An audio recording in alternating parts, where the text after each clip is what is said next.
అంటే ఇవాళ నిజంగా చాలా దిగ్భ్రాంతి కలిగించే విషయం ఏంటంటే, ఇలాగా అంటే గద్దలు కాచుకొని ఉంటాయి గదా! ఎవరైనా హ్మ్. మేత వేస్తారు. అందులో తిండి పెట్టని గద్దలు.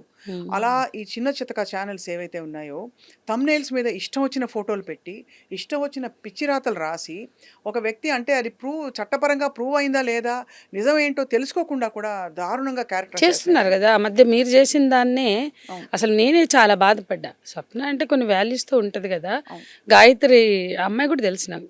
భార్గవి. అవును. ఇలా జరిగిందేంటి అని అమ్మాయి ఫస్ట్ నేను ఆ అమ్మాయిది చూసా. తర్వాత నీది గూడా చూసాను. అట్లాంటి ఈ థంబ్‌నెయిల్స్ అసలు మేము పాల్గొన్న ఇంటర్‌వ్యూస్‌లో గూడా నేను ముందే చెప్తా.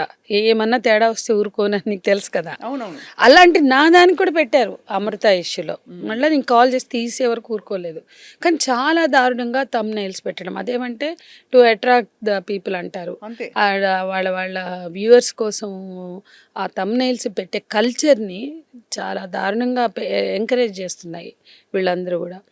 ఇదొక అంశం. రెండోదేంటంటే మళ్ళీ మనం ఆ అంశాన్ని ఎందుకు మాట్లాడుకోవాలి అంటే మంగ్లీలాగా కష్టపడి కింది వర్గాల నుంచి పైకొచ్చిన అమ్మాయి మీద అంటే సామాజికంగా అండ్ ఎవరైతే సామాజికంగా, ఆర్థికంగా కింది నుంచి వచ్చారో వాళ్ళ మీద ఎప్పుడు ఎదురు వాళ్ళ ఏదో సమయం కోసం వేచి చూసినట్లుగా వాళ్ళని తొక్కేయడానికి కూడా ఎదురు చూస్తున్న శక్తులు వాళ్ళ చుట్టూ ఉంటాయి. అవును. ఆ కాంపిటీటివ్ వరల్డ్, హ్మ్. ఆ పోటీ ప్రపంచంలోనే వాళ్ళు ఎదగాలి. ఎవరు ఎదిగినా, ఎవరు ఎందులో ఎదిగినా. సో, ఆ పోటీ ప్రపంచంలో వీళ్ళు నిచ్చెన ఎక్కుతుంటే కింద నుంచి కాళ్ళు పట్టుకుని లాగేవాళ్ళు గూడా ఉంటారు. ఆ నిచ్చెన ఎక్కుతూ పోతుంటే అవును. కింద వచ్చేవాళ్ళు ఉంటారు గదా! అవసరం అనుకున్న, అవకాశం అనుకున్న, ఈమెను గుంజేస్తే నేను ఎళ్తానేమో అనుకునే వాళ్ళు ఉంటారు కదా! అవును. కింద ఆ నిచ్చెన మెట్ల వ్యవస్థలో. దాంట్లో ఆ కాలు పట్టుకుని గుంజే బ్యాచ్ గూడా ఉంటారు. సరే వాళ్ళెవరైనా ఉన్నారా పరిశీలించాలి.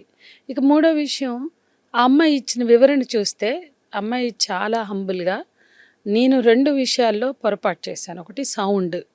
సౌండ్ అంటే నేనొక మ్యూజిక్ పార్టీ పెట్టినప్పుడు అంత పర్మిషన్ తీసుకోవాలి. పర్మిషన్ తీసుకోవాలని నాకు తెలీదు. చాలా జరుగుతుంటే నేను చాలా వాటికి వెళ్తాను. కానీ వాళ్ళు తీసుకున్నారో లేదో నేనెప్పుడు అడగలేదు.